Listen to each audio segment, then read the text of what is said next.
trouble in the air.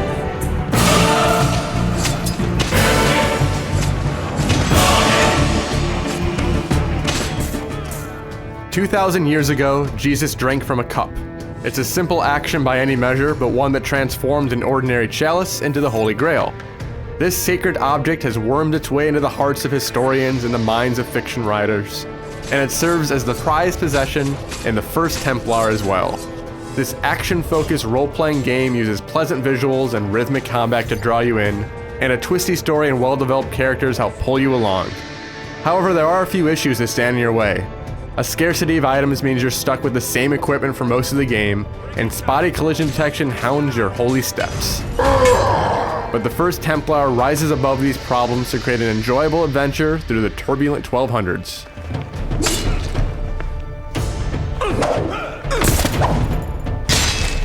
Combat is the focus of this 12-hour-long adventure. Like most other role-playing games, your main attacks are handled with the mouse, and you can dole out powerful blows using the keyboard.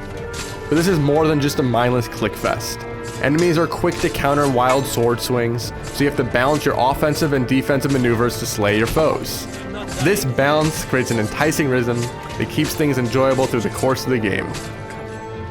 Once you get the basics down, you won't have too much trouble slaying those who stand before you, but fights are still fun partly because of the brutal finishing moves you randomly pull off. One thing that isn't fun is the Iffy collision detection. If you try to run away in battle, you can still be hit even if you're well out of range. This can be overcome by blocking or rolling away, but it's annoying nonetheless.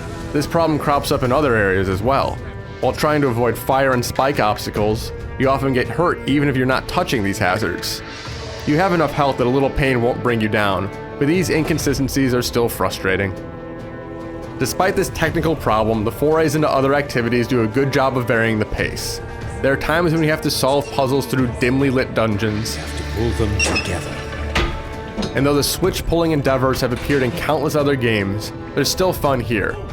Navigating these underground ruins is not always as straightforward as it seems, and figuring out where to go next can be satisfying, especially in the later levels. There are also stealth sequences that feel like they're torn from a how-to book from the earliest games in the genre. Sneaking past enemy soldiers and snapping their necks is hardly a new experience, but it's still a fun change from the more action-heavy sections that make up the bulk of the game. It's a shame that variety doesn't extend to your armaments. There are a few different weapons and outfits to unlock during the course of the game, but they provide no gameplay differences. There are no stats to manipulate, so it's a matter of what color cloak you want to wear rather than tactical strategy. It's disappointing there aren't enticing tangible rewards to unlock, because the circuitous level design is just begging to be explored. Not only are there many branching paths to venture down, but strong artistic direction makes it a pleasure to stroll through sun-drenched cities and foreboding forests.